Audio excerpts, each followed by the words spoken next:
కర్రి వెంకటరమణ, శ్రీ కృష్ణదేవరాయ సంక్షేమ భరోసా కేంద్రాల వ్యవస్థాపకులు. అయితే ముందుగా మాట్లాడినటువంటి కేఆర్పిఎస్ చైర్మన్ ప్రసాద్ గారు, అలాగే పొలిటికల్ జేఏసీ వేల్పూరి శ్రీనివాసరావు గారు అంతా మాట్లాడారు. మరి అధికారంలో ఉన్నప్పుడు వంగవీటి మోహన్ రంగారావు గారి పేరుని పలకడానికి కూడా ఆయన ఇష్టపడినటువంటి మరి మాజీ ముఖ్యమంత్రి వర్యులు జగన్మోహన్ రెడ్డి గారు మరి ఈరోజు పదవి పోయిన తర్వాత రంగా గారు టైగర్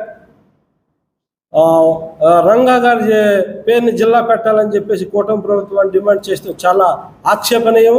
పదవిలో ఉన్నప్పుడు మానేసి పదవి పోయిన తర్వాత ప్రశ్నించడం అనేది చాలా దుర్మార్గమైన చర్య.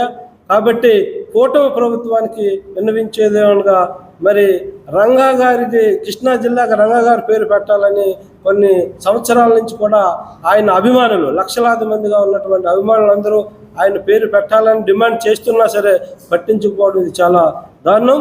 కాబట్టి డిప్యూటీ సీఎం పవన్ కళ్యాణ్ గారు ఎలక్షన్ ముందు కాపులందరినీ పెద్దన్న పాత్ర పోషించి కూటమి ప్రభుత్వానికి అధికారం చేకూర్చే విధంగా పనిచేయాలని చెప్పేసి ఆయన ఏదైతే సూచించారో తూచా తప్పకుండా రాష్ట్రంలో ఉన్నటువంటి కాపులందరూ పెద్దన్న పాత్ర వహించి కూటమి ప్రభుత్వాన్ని అధికారంలో నిల్చోబెట్టారు. కాబట్టి ఆ విషయాన్ని గుర్తెరిగి కూటమి ప్రభుత్వం మరి ముఖ్యమంత్రి వర్యులు చంద్రబాబు నాయుడు గారు అని డిప్యూటీ సీఎం పవన్ కళ్యాణ్ గారు కృష్ణా జిల్లాకి రంగా గారి పేరు పెట్టాలని, తద్వారా మీరు ఎలక్షన్లో ఇచ్చినటువంటి హామీని నిలబెట్టుకోవాలని కోరుచు మరి ఈ అవకాశాన్ని ఇచ్చినటువంటి ప్రభుత్వానికి ధన్యవాదాలు.